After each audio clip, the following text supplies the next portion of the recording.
We're going to start out by talking about what is PHP. PHP is a server-side scripting language. Now you may have thought that PHP was a programming language. Well, technically speaking, it's not. So how is a scripting language different from a programming language? The distinction between them is largely artificial, and the lines can get a bit blurry, but we can do a general comparison.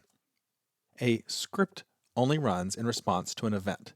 It also usually runs a set of instructions by working down the page from the start to the end. It has little or no user interaction after that initial event. So a PHP script does not run until a web page is requested. Then it launches, follows its instructions from top to bottom, and then quits until another action launches the script again. On the other hand, a program runs even when not responding to events. It continues to run and to wait for interaction, whether that interaction comes from a user making choices or from other programs or input. A program also jumps around its instructions a lot more, so that there's often not a clear start and end point. And it often involves lots of user interaction. Photoshop is a good example of an application. After you launch it, it keeps running, waiting for more interactions or for you to tell it to quit. The tasks that it performs are not a linear set of instructions. It jumps around based on the task that you want to do at that particular moment.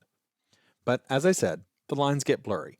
As scripts get more complex, they start to resemble programs, and the simplest programs are basically just scripts. So you could say it's a distinction without a difference. But we still call PHP a scripting language. Now, what does it mean when we say PHP is server-side? When we talk about server-side and its opposite, client-side, what we're talking about is where the code does its work. Does the code run on our web server, which is server-side, or on the user's computer, which is client-side? The client-side, when we're working with web pages, is the user's browser. As a contrast, JavaScript is an example of another popular scripting language, but JavaScript is a client-side scripting language. JavaScript code is sent to the user's browser, and then it does its work there. PHP code is never sent to the user. It runs entirely on the web server, and the results of that code is what's sent to the user's browser. That's an important difference. Because PHP runs on a web server, that means it generally can't run on its own, and we'll need to have a running web server in order to use PHP. PHP code does not need to be compiled. It's executed by the web server exactly as it's written. Other programming languages, such as C or Java, require the code to be compiled or translated into another form before it can be used. We'll be able to just write our PHP, put it where our web server can find it, and then we can load up the web page and see the results. PHP is designed for use with HTML. It can be embedded in our HTML, and we can use it to generate HTML. In the end, PHP is going to return HTML to the browser. PHP code is going to be our input, and web pages are going to be our output.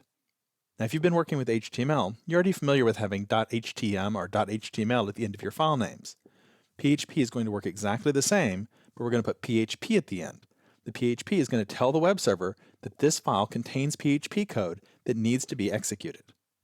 PHP is going to provide more flexibility than HTML does on its own. HTML pages are static by their nature, so all visitors to a web page see that same page all the time. But PHP lets us create dynamic pages. The page content can change based on conditions, such as interactions with the user or data stored in a database. You can think of PHP as turbocharging your HTML. PHP syntax is going to be very similar to C, Java, and Perl. The small details are going to vary quite a bit, but the structure of logical expressions and loops, those kinds of things will be familiar to anyone with programming experience in one of these languages.